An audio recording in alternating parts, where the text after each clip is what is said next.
గురువాయుపురాధీశం విష్ణుం నారాయణం హరిం వాసుదేవం జగన్నాథం కృష్ణం వందే జగద్గురుం. నారాయణీయంలోని 77వ దశకంలో ఉన్నాం. జరాసంధాదులతో యుద్ధము, ముజుకుందుని అనుగ్రహించుట. సైరంధ్యాస్తదనుచిరం స్మరాతురాయాః యాతో భూసులలితముద్ధవేన సార్ధం. సైరంధ్యాస్తదనుచిరం స్మరాతురాయాః యాతో భూసులలితముద్ధవేన సార్ధం. ఆవాసం త్వదుపగమోత్సవం సదైవ ధ్యాయంత్యాః ప్రతిదినవాస సజ్జికాయాః. ప్రభు, నీ ఇంటికి తప్పక వచ్చేదను అని నీవు మాట ఇచ్చినప్పటి నుండి నీ పాదదాసియగు ఆ కుబ్జ నీయందు భక్తి తత్పరయ్యై నీ రాకకై ఊళ్ళూరుచు వేడుకతో నిరీక్షించుచుండెను. నీ ఆగమనమును ఒక ఉత్సవముగా భావిస్తూ ప్రతిదినము ఆమె నీకై నిరంతరము వాసక సజ్జిక వలె ఎదురుతెన్నులు చూచుచుండెను. మొత్తం మీద నీవు కన్నుల పండువుగానున్న ఆమె గృహమునకు నీ మిత్రుడకు ఉద్ధవునితో కూడా చేరావు. ఉపగతే త్వయి పూర్ణ మనోరథాం ప్రమద సంభ్రమకం ప్రపయోధరాం.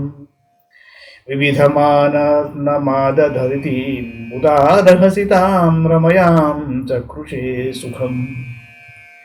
నీవు కుబ్జ ఇంటికి వెళ్ళుట వలన ఆమె చిరకాల వాంఛ నెరవేరింది. నిన్ను గాంచినంతనే ఆమె హృదయము ఆనందముతో ఉప్పొంగినది. సంబరంతో హేళగా తిరుగుచూ ఆమె నీకు స్వాగత సత్కారములను నెరపినది. అట్టి సుందరిని నీవు సంతోషపెట్టావు. పృష్టావరం పునరసావృణోద్వరాకీ భూయస్త్వయా సురతమేవ నిశాంతరేషు. సాయుజ్యమస్త్వితి పదే వదేద్బుధ ఏవ కామం సామీప్యమస్త్వ నిశమిత్యపి నా బ్రవీత్ కిం. ఏదైనా ఒక వరం కోరుకో అని పలికినప్పుడు మందబుద్ధి అయిన ఆ కుబ్జ మరల నీతో శారీరక సుఖములనే అర్థించిను. జ్ఞానులైన వారు నీ సాయుధ్య ముక్తినే కోరుకొందురు. ఆమె కనీసం నీ సామీప్య ముక్తిని కూడా నిన్ను అర్థింపలేదు స్వామి. నీ లీలలు ఎవరికి బోధపడును? తతో భవాన్ దేవ నిశాసుకాసుచిమృగీదృశం తాం నిభృతం వినోదయన్ అదాదుపశ్లోకైతి శ్రుతం సుతం స నారదాత్ సాత్వతతం ప్రవిద్బధౌ. దేవా, నీవు ఆ కుబ్జను ఆమె కోరుకున్నట్లు సుఖపెట్టావు. అందువలన ఆమెకు ఉపశ్లోకుడను పుత్రుడు కలిగాడు. అతడు నారద మహర్షి వలన పాంచరాత్రమను పేరుగల సాత్వత తంత్రమును పొందాడు. ఆ తంత్రమున అతడు గొప్ప విజ్ఞానిగా పేరుగాంచాడు.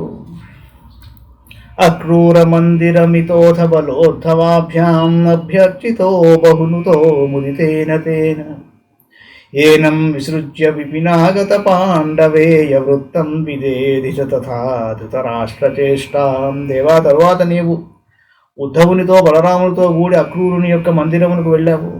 అప్పుడు అక్రూరుడు చాలా సంతోషపడి అనేక విధములుగా నిన్ను గౌరవించాడు, ఎక్కురీతులుగా స్తుతించాడు. తరువాత నీవు అతనిని వీడ్కొని హస్తినాపురమునకు పంపావు.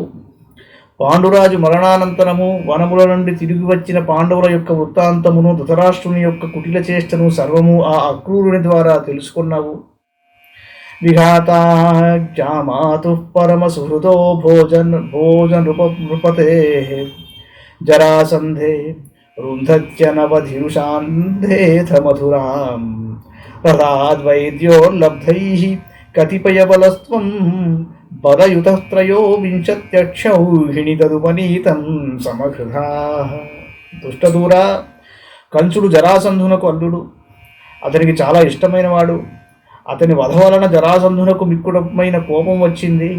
ఆ కోపమును పట్టజాలగ జరాసంధుడు 23 అక్షౌహిణుల సైన్యంతో మధురానగరాన్ని చుట్టుముట్టాడు. అప్పుడు స్వర్గము నుండి వచ్చిన రథములు మొదలైన అత్యల్ప బలము చేతనే బలరామునితో కూడి నీవు జరాసంధుని సైన్యమునంతయును సంహరించావు.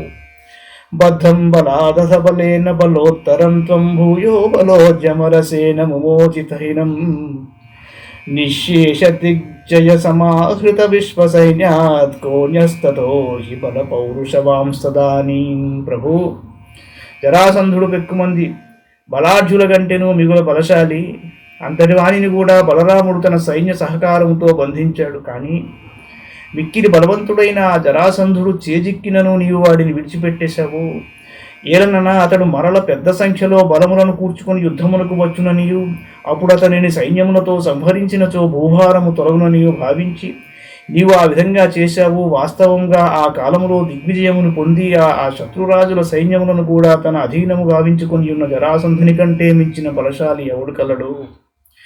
భగ్నస్సలగ్న హృదయోపి నృపైః ప్రణున్నో యుద్ధం త్వయా గధిత షోడశకృత్వయేవం.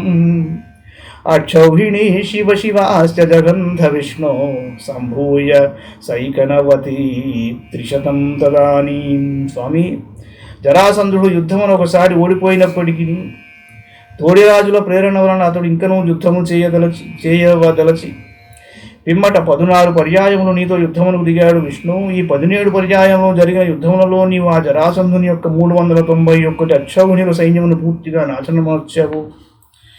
అష్టాదశేశ్చ సమరే సముపేయుషిత్వం దృష్ట్వా పురోధ యవనం యవన త్రికోట్యా త్వష్ట్రా విధాప్య పురమాశుపయోధి మధ్యే తత్రాధ యోగ బలతస్వజనానౌనైషీ. ద్వారకావాస, మరల 18వ పర్యాయము జరాసంధుడు నీతో యుద్ధం చేయడానికి సిద్ధమయ్యాడు. అదే సమయంలో యవనరాజైన కాలయవనుడు 3 కోట్ల యవన సైన్యముతో మధుర మీదకి దండెత్తాడు. అప్పుడు విశ్వకర్మచే సముద్రమును ఒక పట్టణమును నిర్మింపజేసి మధురా పట్టణమున్న ప్రజలనందరూ యోగబలంచే నీవు అక్కడికి చేర్చావు. పద్భ్యాం త్వం పద్మమాలీ చకితైవ పురా నిర్గతో ధావమానో మ్లేచ్ఛేషేనానుయాతో వద సుకృత విహీనేన శైలేన్యక్లైషీః. సుప్తేనాంఘ్యాహతేన ద్రుతమధముచుకుంతేన భస్మీకృతేస్మిన్ భూపాయాస్మై గుహాంతే సులలిత వపుషా తస్థిషే భక్తిభాజే. వనమాలి, పద్మమాలను ధరించు నీవు యవనరాజునకు భయపడ్డట్లుగా నడుచుచు పట్టణము నుండి బయటకు వచ్చి తరువాత పరుగెత్తసాగావు. నీ చేతిలో మరణించు అదృష్టము లేని ఆ కాలయవనుడు నిన్ను వెంటాడగా నీవు ఒక పర్వత గుహలో దాక్కున్నావు. అప్పుడు కాలయవనుడు గుహలో నిద్రపోవుచున్న ముచుకుందుని చూశాడు. అతనిని నీవని భ్రమించి కాలితో తన్నాడు. అతని దృష్టి పడినంత మాత్రమే కాలయవనుడు భస్మమైపోయాడు.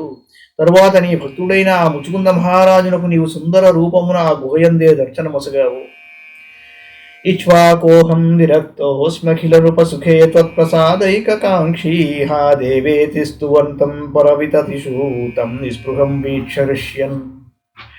ముక్తే స్తుల్యాం చ భక్తిం ధృతసకలమనాం మోక్షమప్యాశు దత్వా కార్యం హింసా విశుద్ధై తప ఇతి చ తదా ప్రార్థ లోక ప్రతీత్యై. ముకుందా, అంతట ముచుకుందుడు, స్వామి, నేను ఇక్ష్వాకు వంశములకు చెందిన రాజును. రాజసుఖములన్నిటి యందును విరక్తి చెందాను. నీ అనుగ్రహమును మాత్రము కోరుకొనుచున్నాను అని స్తుతించాడు. అతడు ఇతర విధములైన వరములందు ఆసక్తి లేనివాడుగా ఉన్న సమస్త పాపములను తొలగించడి నీ భక్తిని ఆనందముతో అతనికి ప్రసాదించావు. ఆ భక్తి ముక్తితో సమానమైనది. అందువలన ఇంకనూ త్వరగా ముక్తి కలుగునట్లు అతనిని అనుగ్రహించావు. హింసాదోషములను దూరము చేయుటకు తపస్సు చేయుమని లోక సంగ్రహము కొరకు చెప్పావు. తదను మధురాం గత్వా హత్వా చమూం యవనాహృతాం మగధపతినా మార్గే సైన్యైః పురేవ నివారితః. చరమ విజయం దర్పాయాస్మై ప్రదాయ పలాయితో జలధి నగరీం జాతో వాతాలయేశ్వర పాహి మాం. ప్రభు, తరువాత నీవు మధురా నగరమునకు పోయి అచ్చడనున్న కాలయవనుని సైన్యమునంతయు సంహరించావు. ద్వారకకు తిరిగి వచ్చుచున్నప్పుడు మార్గమధ్యమును జరాసంధుడు నిన్ను సైన్యముతో అడ్డగించాడు. అప్పుడు జరాసంధుని గర్వమును ఇంకనూ పెంపొందింపదలిచి అతనికి చివరిసారి విజయం కలుగునట్లు చేసి పరుగెత్తుకొని వచ్చి సముద్ర మధ్యమునున్న ద్వారకకు చేరావు. అట్టి గురువాయూరు పురవరాధీశ, నన్ను కరుణతో రక్షింపుము. మంగళం భగవాన్ విష్ణు, మంగళం గరుడధ్వజ, మంగళం పుండరీకాక్షో, మంగళాయతనో హరి. సర్వం శ్రీకృష్ణార్పణమస్తు.